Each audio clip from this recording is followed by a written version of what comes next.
Between 1830 and 1869, over 400,000 people traveled the Oregon Trail. They left from Independence, Missouri to Oregon City. It was over 2,000 miles. It crossed 7 states. And the only way to get there was either by horseback or by wagon. And so a lot of people were looking for better opportunity, and they headed out. And they had to carry all their provisions, all their food, all the tools they were going to need there on the trail and once they got to their destination. With that being said, we want to look at different survival lessons that the old pioneers are showing us. Because the old saying goes, those who don't learn from history are bound to repeat it. Now, originally horseback was the only way to get through. And a lot of trappers, a lot of people, especially when the gold rush in 1849, during that time, most of them were just on horseback. But when families started moving across the western plains and into the Rockies, you had to carry your provisions with you, especially if you had a family. And so the wagon was the mode of transportation.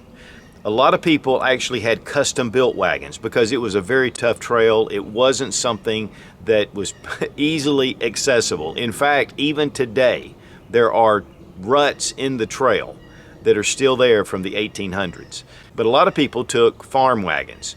They had to beef them up, they had to put on springs, they had to do a lot of work to them to make sure that they would make it to the end of the trail. We're talking about 80 square feet. And so this is a small compartment to carry all the things that you're going to need for survival. Even though a lot of people included heirlooms and pieces of furniture, but most of those were discarded after a period of time. There were even some that took hand carts, and they loaded up the cart and it had 2 handles like a wheelbarrow, and they just went. Now in 1869, the Transcontinental Railway was finished. And when it was finished, it was much easier, it was much safer, and you could really get to your destination a lot quicker. And so it kind of ended the era of the Oregon Trail. Out of the 400,000 people that traveled the trail, over 40,000 died. So there were a lot of dangers. We're going to look at some of that as well. But the one big thing about the wagons, and something to think about in a bug out situation, is guys, you're going to need a lot to be able to make it to a destination. And the further the destination, the more supplies you're going to need. But one of the things about the wagons is they had to load them to where it didn't put too much strain on their animals. Most of the draft animals were mules. That seemed to be one of the most popular because they were so strong. But they were stubborn, so a lot of people actually used oxen. There were a few horses, but horses were not in the majority. Now this means you had to have all the food that you were going to need because there weren't any resupplies. It was what it was when you got on that trail. But also the tools you were going to need to take care of your wagon, the extra parts, and then once you reached your destination, you had to have the carpentry tools to be able to build your own home and whatever you were going to do, your farming implements and things like that. And so one of the big problems with loading up that wagon again is that it would put too much strain on the animal, and they had to have a really good balance to be able to get through. Many of the pioneers sent their heavier possessions by ship, and they had to go all the way around the tip of South America and then come up to wherever their destination was. And when it came to food, it took 2,000 pounds of food for a family of 4, which is pretty substantial for a cart with these 2 animals carrying this wagon. It included 800 pounds of flour, about 600 pounds of bacon, about 200 pounds of lard, 200 pounds of beans, about 100 pounds of dried fruit, 75 pounds of coffee, which was vital, plus the grinder, plus the coffee pot. And then also you had to have about 25 pounds of salt, and a lot of people took sugar. Now this varied from wagon to wagon, but that was pretty much the staple. One of the ways they kept the bacon was they would bury it in a barrel of bran, and they would keep the temperature, pretty level, and that would help preserve the bacon. You could also put eggs in that barrel as well. It would help protect the eggs, and again, it would keep it at a constant temperature. Now they also had cattle that they took with them. And so sometimes between 6 and 8 cattle that were behind the wagon being pulled. And then a lot of times they'd have a couple of dairy cows to be able to supply milk. One of the interesting things was they would take a churn, go ahead and fill up the churn with milk, and they would hang it from the wagon, and as the wagon rocked back and forth, by the end of the day, you had butter. Now they would also hunt, and early on there was game that was right around the trail, but as the years passed, there was less and less game. And so if you were going to hunt, you had to go out farther and farther from the trail. And so that became less and less. So that's one of the reasons why they carried beef and cattle that they pulled back behind their wagon. But they also had to have feed for their animals, which was pretty weighty. And when it came to self-defense, it was typically percussion or flintlock rifles, also shotguns, and these were all black powder. There were a few that had handguns, but that was typically a luxury. They also had to carry their bullets or their ball, they had to carry their powder, and they had to carry the implements to be able to produce ammunition. Also, a really good hunting knife was essential, not only for hunting, but for daily tasks.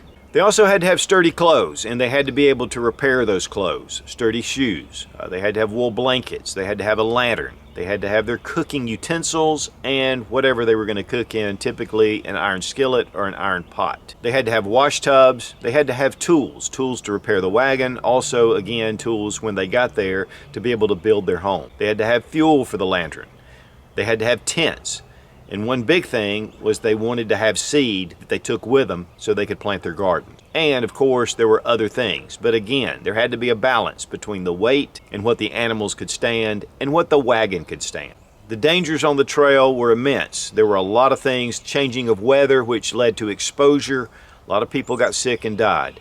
A lot of people got disease or they were injured. Disease actually was the #1 killer.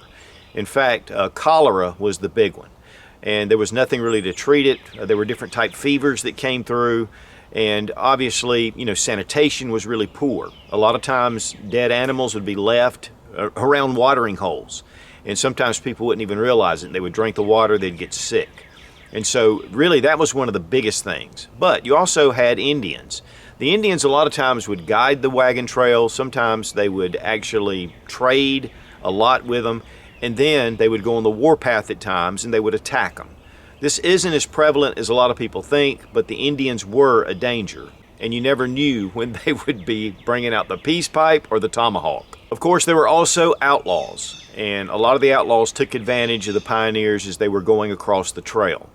There was even one account where an outlaw posed as a guide, led this wagon train right into an ambush. And so while there were good guys out there, there were always bad guys. Now, fording rivers and streams, that was also a real danger. A lot of times if the water was up, it could wash the wagon away. You could lose control of it, lose all of your goods and the things that were in the wagon. And so a lot of people, for different reasons, lost everything they had, and then they were in the middle of nowhere. Some wagon trains were small, some were large, and some were just single wagons with just their families. Those were the most vulnerable. And it's one of the things about the lone wolf mentality is the more people you have, the better protection you have, the more supplies you have. And so it really helps to be able to share if you're in need. But also with that, 1 in 10 turned back. In fact, they called them the turnbacks. And so as the wagon trains were moving down the trail, there were also wagons moving back, going east. So guys, it's important to look at history because mankind has been through survival situations over and over. And with the sense of adventure that most of the early Americans had, there's a lot of lessons out there to be learned. And I think one of the big ones is guys, if you're even thinking about bugging out, you need to really weigh out your options. Because running out there with a bug out bag, in the Old West, if you would have done that, you would have never survived. But knowing where you're going, calculate how much food you're going to need. Also, there could be delays. And so you may not have a resupply. And so being able to have the things you need, thinking through maybe the tools you need. We have all these gadgets and the things we do, but when it comes to real world wilderness situation where you're out, guys, that's a whole nother ball game. And no matter how much bushcraft or fieldcraft, it can be a very dangerous thing, especially if you have those that depend on you that are with you. And so that's really where it comes into play. The reality is a lot of these guys went on foot or horseback and went all the way to the trail on their own. And they were able to hunt and fish and make their way through. But once the large groups started coming through, a lot of the natural resources were gone, and so they had to bring what they were going to live on with them. And a lot of times, a lot of problems happened around those things. And so we need to really kind of think outside the box about the things that can happen. Because the thing is, if it can go wrong, it will go wrong. And so while we don't have the wild Indians, we still have those outlaws. Definitely take care and make sure that you are protected, because once you lose your supplies, you're as good as gone. Be strong, be of good courage. God bless America. Long live the Republic.